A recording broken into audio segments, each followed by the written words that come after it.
الحمد لله رب العالمين والصلاة والسلام على أشرف الأنبياء والمرسلين وعلى آله وأصحابه أجمعين وعلى من تبعهم بإحسان إلى يوم الدين.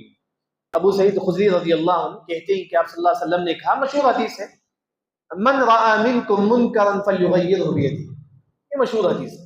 اس کے جو راوی ہیں ابو سعید خدری رضی اللہ عنہ، یہ مدینے میں کس نام سے مشہور تھے؟ مفتی المدینہ، مدینے کے مفتی تھے۔ یہ صحابی جو ہے نا مدینے کے مفتی تھے۔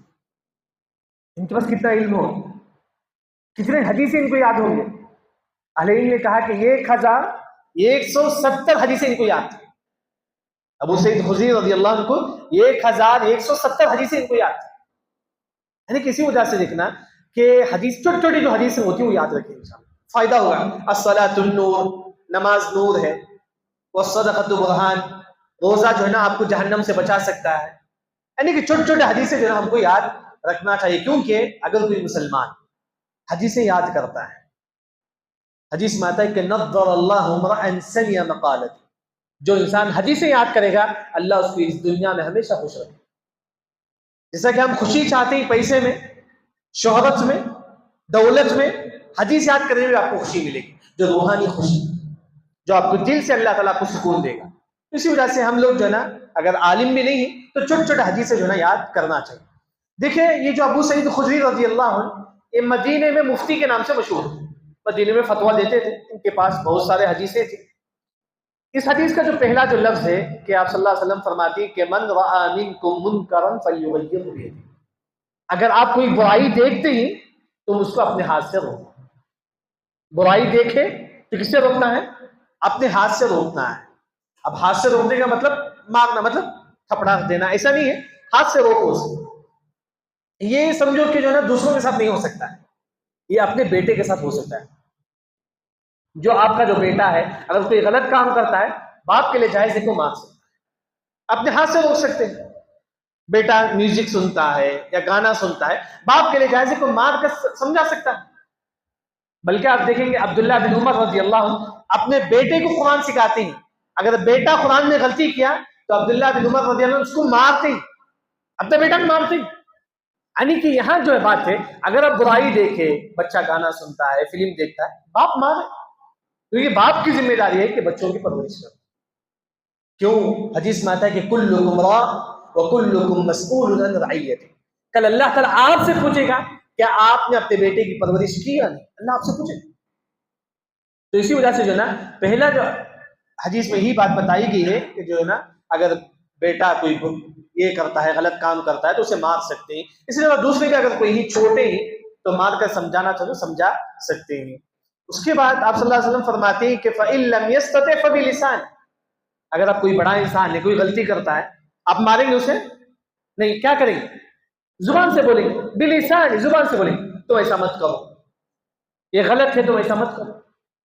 اگر کوئی انسان برائی کرتا ہے، نماز نہیں پڑھتا ہے، زکوٰۃ نہیں دیتا ہے، سود کھاتا ہے، دوسروں کی زمین ہڑپ لیتا ہے، اگر اس طرح انسان ہے اب اسے سمجھاؤ بھائی تم ایسا مت کرو، زبان سے۔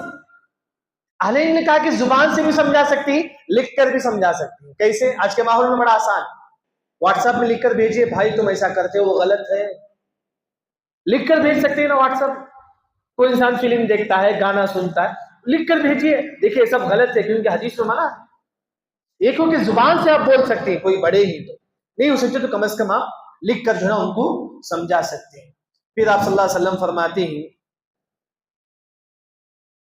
فَإِن لَمْ يَسْتَطِعْ فَبِقَلْبِهِ وَذَلِكَ أَضْعَفُ الْإِيمَانِ، اگر آپ کو ہاتھ سے بھی نہیں ہوگا برائی روکنے کے لیے، ہاتھ سے بھی نہیں ہوا برائی روکنے، زبان سے بھی نہیں ہوا برائی روکنے، آخر میں جو ہے نا دل میں برا سمجھو، آخر میں جو ہے نا دل میں برا سمجھو۔ کیا مطلب ہے؟ ہم بولتے ہیں دل میں برا سمجھنا، دل میں برا سمجھنا، کیا مطلب؟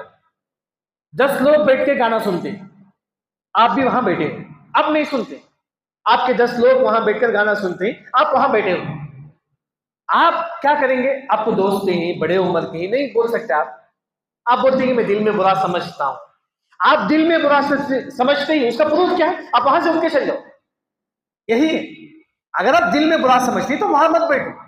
وہی حدیث میں آتا ہے کہ کوئی مسلمان جہاں بیٹھا ہوا ہے وہاں دین کا مذاق ہوتا ہے، آپ کو دل میں برا سمجھتے ہیں، آپ آپ کیا کرنا ہے؟ آپ وہاں سے اٹھ کے چل جانا ہے. وَلَا تَقْعُدُوا مَعَهُمْ حَتَّى يَخُوضُوا فِي حَدِيثٍ غَيْرِهِ إِنَّكُمْ إِذًا مِثْلُهُمْ.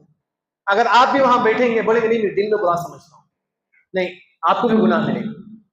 دل میں برا سمجھنے کی دلیل یہ ہے آپ وہاں سے اٹھ کے چل جاؤ. 10 لوگ بیٹھ کے غیبت کرتے ہیں, آپ وہاں بیٹھے ہوئے ہیں, آپ بولتے ہیں کہ نہیں میں تو یہ نہیں کرتا ہوں لیکن میں دل میں برا سمجھتا ہوں, میں دل میں کیا کرتا ہوں, برا سمجھتا ہوں.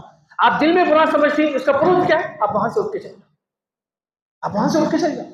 دیکھیے غیبت ہم لوگ بولتے ہیں کہ جائز نہیں, حرام ہے غیبت. معلوم کب جائز ہے غیبت؟ غیبت کب جائز؟ معاشرے میں کوئی برا انسان ہے, اس سے بچنے کے لیے آپ غیبت کر سکتے ہیں. مثال کے طور پر کوئی انسان برا ہے, زید ہے, برا انسان ہے, آپ بولتی ہیں مجھے دیکھ بھائی ان سے دور رہنا کیونکہ وہ برا انسان ہے, یہ جائز. کوئی کیونکہ تم لوگ جو ہے مجھے برائی سے بچاتے ہیں, دیکھیں وہ انسان برا ہے تم اس سے دور رہے, یہ غیبت میں شمار نہیں ہوگا. جیسے کوئی انسان بدعتی ہے معاشرے میں, آپ بولتی ہیں دیکھیں ان سے مت ملو وہ بدعتی ہے, یہ غیبت میں شمار نہیں ہوگا. یاد رکھیں یعنی کہ بعض جگہ جو ہے نا غیبت کرنا جائز ہے مصلحت کے تحت. یعنی کہ آپ کا بیٹا ہے, آپ بولتے ہیں اس سے مت ملو وہ برا انسان ہے, یہ غیبت میں شمار نہیں ہوگا کیونکہ آپ اپنے بیٹے کی حفاظت کرتے ہیں, اس میں غیبت شمار نہیں ہوگا. یعنی کہ وہی یہاں حدیث میں بتایا گیا ہے جہاں بیٹھے ہی وہاں برائی ہوتا ہے, آپ بولتے ہیں کہ میں دل میں برا سمجھتا ہوں, تو آپ کو واجب ہے کہ آپ وہاں سے اٹھ کر چلے جاؤ. لیکن ہم برائی سے کیوں روکیں؟ کبھی ہم نے سوچا کہ ہم کیوں برائی سے روکتے ہیں لوگوں کو, نیکی کا کیوں حکم دیتے ہیں ہم لوگ؟ 2 ریزن.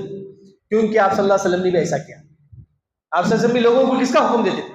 نیکی کا حکم دیتے تھے, برائی سے روکتے تھے. اس وجہ سے ہم بھی ایسا کریں گے. دوسرا, جو مسلمان برائی کو دیکھ کر نہیں روکتا ہے, نیکی کا حکم نہیں دیتا ہے, اللہ تعالیٰ اسے لوگوں کو عذاب دے سکتے ہیں, اللہ اسے لوگوں کو عذاب دے سکتے ہیں. تو اسی وجہ سے برائی کو دیکھ کر روکنا ہر مسلمان پر واجب ہے. جو مسلمان برائی پر نہیں روکتا ہے وہ مسلمان منافق ہے. منافق یاد رکھیں, یہی منافق ہے جو لوگوں کو برائی کا حکم دیتا ہے. اللہ نے قرآن میں کہا المنافقون والمنافقات بعضهم من بعض یأمرون بالمنکر. منافق وہ ہے جو لوگوں کو برائی کا حکم دیتا ہے. ایک مومن کیا ہے؟ دوسروں کو نیکی کا حکم دیتا ہے. تو اسی وجہ سے جو نا ہر مسلمان جو نا برائی کا جب برائی دیکھتے ہیں آپ اسے روکنے کی کوشش کرو. لیکن کیسا روکے ہم, کیسا روکے برائی کو؟ یہ بھی ایک طریقہ ہے نا. آج معاشرے میں یہ چیز نہیں یاد رکھتی. کسی انسان کے جو آپ برائی دیکھتے ہیں کیسا روکے ہم لوگوں کے سامنے؟ تو برا کرتا ہے تو غلط ہے, نہیں غلط طریقہ ہے. ایسا نہیں اسے تنہائی میں بلا لے جاؤ, اسے سمجھاؤ. یہ طریقہ ہے برائی سے روکنے کا. لوگوں کے سامنے ٹوکنا, 4 لوگوں کے سامنے سے برا بھلا بولنا, یہ جائز نہیں, یہ جائز نہیں. اگر آپ واقعی معنی میں اگر آپ کسی بھائی کے اندر برائی دیکھتے ہیں اسے تنہائی میں بلا کر لے جاؤ, بولو کہ بھائی تم ایسا مت کرو. یہ ایک مومن کیا ہوتا ہے, سامنے والے کو برائی میں دیکھتا ہے تو تنہائی میں اس کو نصیحت کرتا ہے. آخر میں جو بات ہے کہ برائی کیا ہے وہ بھی پہچاننا ضروری ہے, نیکی کیا ہے اس کا بھی پہچاننا ضروری ہے. بلکہ ہم لوگ جو ہے نا ایسا کہ ہم اپنے بچوں کو تربیت دیتے ہیں, یہ بھی تربیت دینا چاہیے میرے بیٹے اگر کہیں آپ دیکھتے ہیں کہ میوزک کوئی سن رہا ہے تو اسے روکو. یعنی کہ بیٹے کو تربیت دے. لقمان علیہ السلام اپنے بیٹے کو کیا بولتے ہیں, یا بنی اقم الصلاۃ وامر بالمعروف, اے میرے بیٹے تم نماز پڑھو. لقمان علیہ السلام اپنے بیٹے کو کہتے ہیں اے میرے بیٹے تم نماز پڑھو, ساتھ میں لوگوں کو برائی سے روکو. بیٹے شروع ہی سے بتاؤ بیٹا دیکھیں وہ غلط چیز ہے میوزک. اگر آپ کہیں میوزک سنتے ہیں لوگوں کو روکو, کہیں آپ گانا سنتے ہیں لوگوں کو بولو کہ جائز نہیں. یہ چیزیں جو ہے نا ہمارے پاس ہونی چاہیے. یعنی کہ کچھ حدیثیں ہیں جیسا کہ انسان نیکی کو دیکھے تو حکم دے, برائی سے انسان روکے. اللہ رب العزت سے دعا ہے کہ اللہ تعالیٰ ہم تمام کو صحیح دین سمجھ کر عمل کرنے کی توفیق عطا فرمائے. سبحانک اللہم و بحمدک اشہد ان لا الہ الا انت استغفرک و اتوب الیک.